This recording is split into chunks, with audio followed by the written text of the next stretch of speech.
Hey everyone, we are back with another episode of With Love Solé. And I wanted today to kind of pick back up from last week because I feel like this is a really important piece. And, the larger theme, so if you watched last week or did not, just to kind of give you the very short version of it, what we spoke about was learning when to put energy towards something you're building or seeking or wanting to create into your life, and when to lean back and give it some space and let sort of the void of surrender bring the thing to you, and let the energy you've already put into whatever it is, say it's even building a brand or a podcast or looking for buying a car is kind of the reference I was giving in what I'm working on, or seeking a partner or looking for a new job. I mean, it can literally be anything that you are actively manifesting and materializing into your reality. That there needs to be this very gentle push and pull coming from you on any given kind of season of its materialization.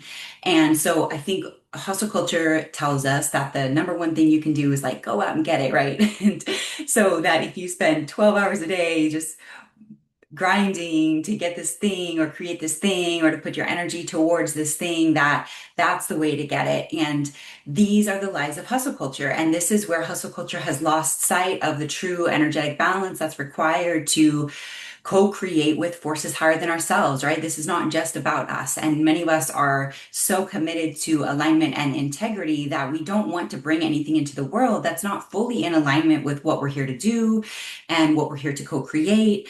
And so there is this trust and this surrender that needs to happen along the process. So in the last video, we talked about letting that surrender happen, and that sometimes for some it has to come in the form of like, I give up, this isn't working, I give up. And in the giving up, whether it's when you're looking for a partner and you've gone on more dates than you'd like to, and at some point you're just done like even looking, and you give up, and the telltale is that the moment of you giving up is when you find them, and it is because you have ultimately surrendered your search and ultimately surrendered your seeking, so that the thing that you're looking for can actually find you, so that your energy is not only turned to output mode where you just fully out, out, out, and actually energetically speaking, pushing the thing away, whatever it is.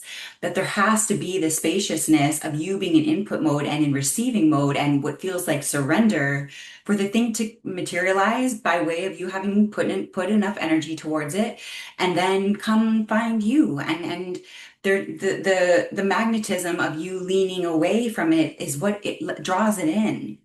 So we talked about that last week, and I wanted to talk more about this because more has kind of conspired for me, and I thought it would be a really neat thing because I think a lot of you kind of resonated with what I was talking about. So, in my frame of reference and what I'm describing and actively manifesting my own reality is a car, right?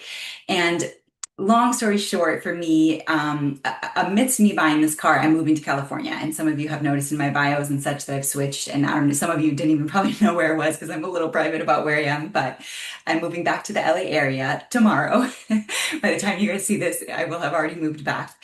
And my plan in this move, which has been very fully aligned and like just the most immaculate and incredible like pathway towards knowing that this is what I was supposed to be doing, was that I have not had a car. I live in Austin right now until tomorrow. And in Austin, it's a smaller city, so you can get away with not having a car. And it's actually been kind of nice to just be driven around and Ubering and all the things. And but in California, if anybody you've ever lived in California, in Southern California, especially in the LA area, you can't go without a car. So it has just felt like time for me to get a car. And so in the full magical alignment of me moving, in my brain had decided, well, the most magical aligned thing would be for me to buy a car in Austin right before I leave and then drive it along with my belongings back to California.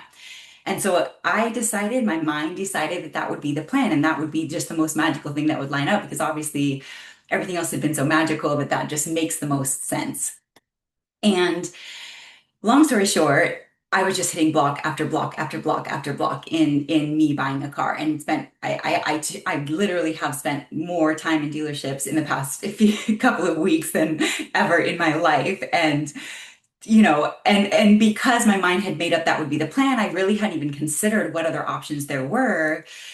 it was like, well, there must be a new dealership for me to go to, and it's going to work out there. And, further to that, I personally, and maybe some of my ladies out here understand this, rely very heavily on my ability to get what I want. It's just, I don't know, maybe some even guys or women feel that way. It's just, I feel like because I trust the alignment so much that what I want is usually in full alignment, which means that it just happens easily for me, as did this move. And so I was in the energy around that about around buying this car. But the way that has not happened whatsoever has been like difficult. It's been difficult. And so in the energy of what we're talking about here, I felt like even one more dealership, I was forcing it. And mind you, at this point, this is in the past like 5 days that all this has started to shift for me, where I'm like, I'm 5 days out from me. I need to be out of my place in 5 days. This plan has not come together. I don't have it. I haven't figured out any other way to get to California. And I have all of my belongings that I would like to take with me to go.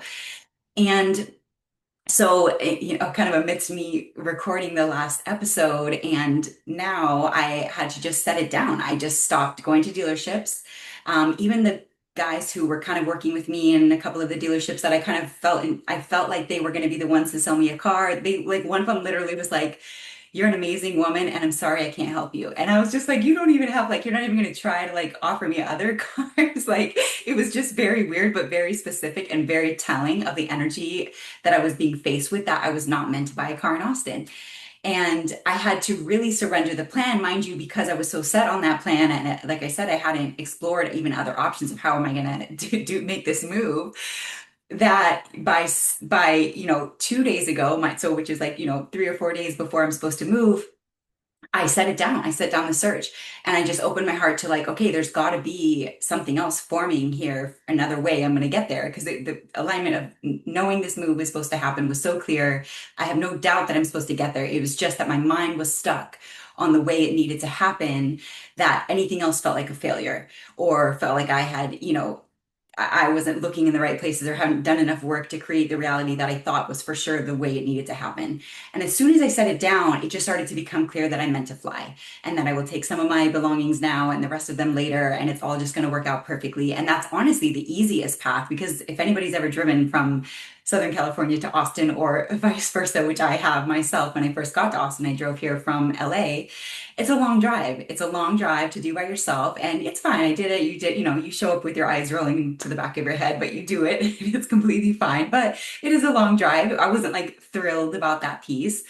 But it just felt like what needed to be done. And as all of this move stuff came to be, my commitment to God, if you will, and what I asked of God as this started to shift and form in my reality, because I was not going to move. I was planning to at least stay in Austin until January. I had no plan to move whatsoever. And things just started to come together where I had no option but to go, and I needed to go now. And so I said, and in my commitment to the alignment, that I want it to be easy. I want it to be as easy as possible. I don't want to have to, moving, and anybody's knows moving is not the funnest thing. And there's a lot of work that goes into it. And there's a lot of pieces that have to come together and all the things. And I just said, I make it easy for me. And ironically, obviously flying is much easier than doing the 20-hour road trip by myself. Even in a new car, though, would have been fun, but still, it's just still a long drive. And flying is the absolute most easiest path. And it's funny because as soon as I just surrendered to the fact that I'm going to end up flying, I laughed kind of internally, and I felt just the laughter of the divine of like, you asked for it to be easy, and I've been trying to make it easy for you, and here you are trying to force these other things to make it harder on yourself. Lesson there. And that you're just meant to fly, and that's the easy path. And so what I'm learning and remembering, and it's funny because I know this, and this is truly how I live my life. It's so much so that my intuitive compass, like, I can't ignore it. I literally can't ignore it. I'm so connected to it, and I am so guided by it that I really can't ignore it. And through this process, I was hearing the nudges of like, you don't have to go to the dealership today because you're not going to get a car. But I was like, why would I think that? I felt like, I just was not listening. And finally, to the point where I couldn't even text the guy to see, did he have any other cars come in, or couldn't even go to another dealership. My body was just a hard no. Just my intuition was finally like, girl, stop, just chill out.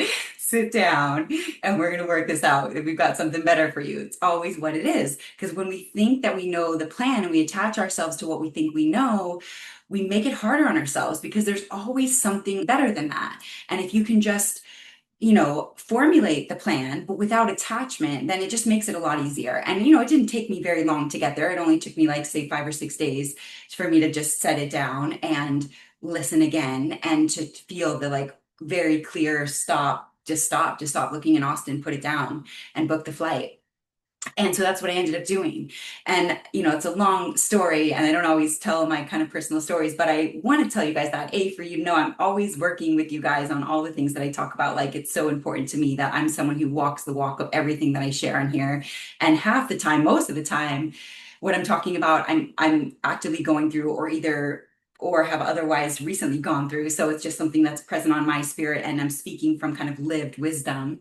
Or the other half of the time is just it has happened in my past and sort of a nugget that I've picked up along my spiritual journey. So I just want to say that because I think it's important for me and it's important for what I offer to the world, that I'm always walking the walk of anything I share or talk about.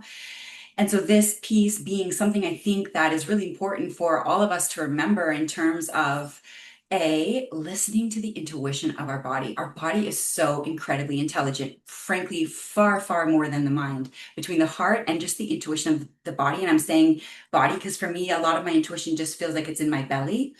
And that we must listen all the way through the journey to our bodies more than our minds, because the mind makes up the plan and then tries to create the logical steps to get this plan done, and then that this must be the only thing and this is the outcome, and then if you don't get this plan done then you fail. That's like the stereotypical journey of the mind, when none of that even needed to happen. If you would just listen to the body that's actually maybe nudging you in a different direction, or that had brought the inspiration for whatever the mind is planning for, but just for you to feel the inspiration and then is going to pivot you over here to go this way for it to happen in this way, or for this thing to be born out of that inspiration, even though the mind thought it was this.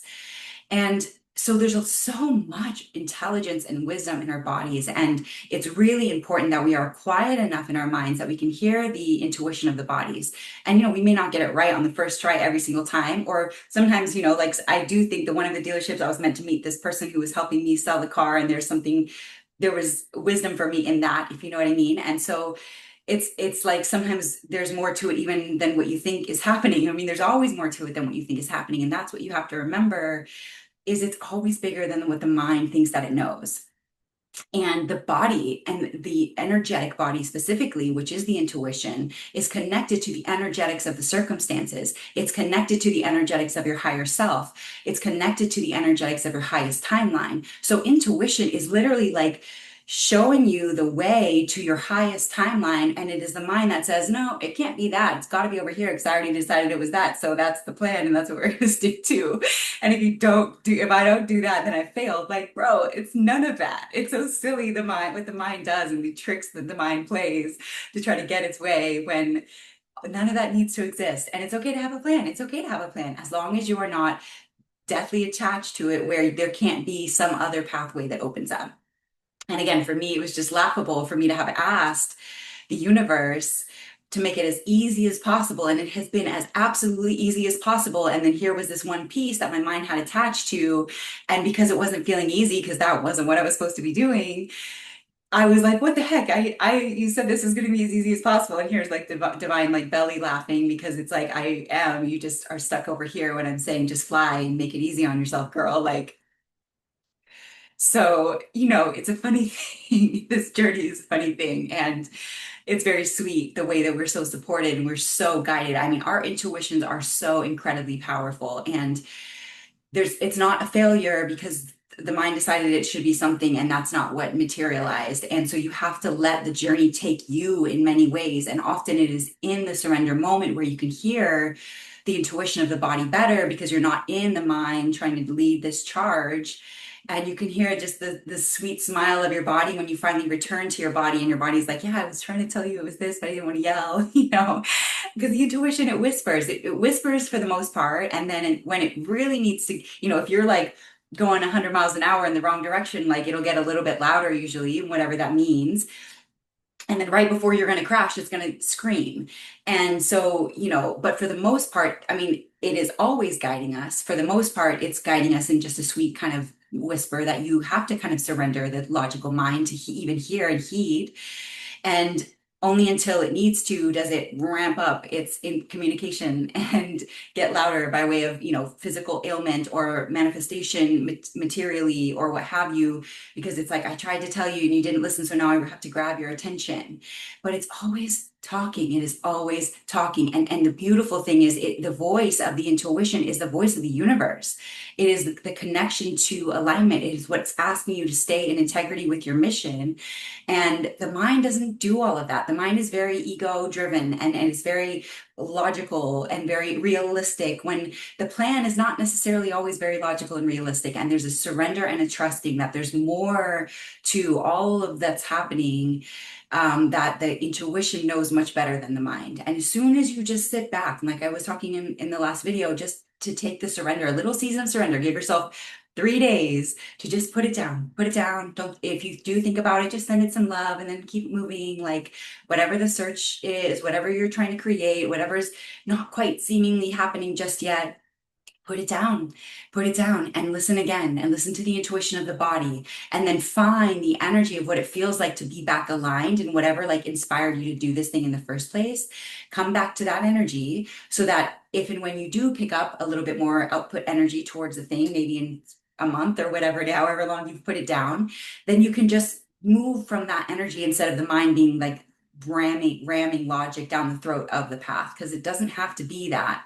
And if you just listen to the intuition, there's a lot less you need to do, and it's a lot less effort and energy usually because you're drawing energy from source, and there's a co-creation that's happening and a guidance that's happening. It's so, so sweet and beautiful. And we forgot, we've lost sight of that. And when we abandon ourselves, it gets quieter and quieter, and we get further and further away from just that absolutely divine and beautiful communication of the body that is always present. So that's what I've got. I thought that would be a neat thing to bring in and just to give you guys a little glimpse of my journey. You've seen me pop all around and leave Austin before and come back, and I feel mostly complete here at this point. I am complete here at this point, and I'm excited to be back in the energy of California because I've always been a Cali girl, despite the fact that I am not from California. I'm from Seattle, but um, yeah, so next time you see me, we'll be in a different frame, and I'll kind of keep you along this journey. But yeah, if anything in your life that you're seeking and that you're on the quest to find, that you're working to materialize, and especially anything that you've been at it for a while and it just hasn't quite landed or hasn't quite hit or doesn't feel like the perfect materialization has happened yet, just put it down.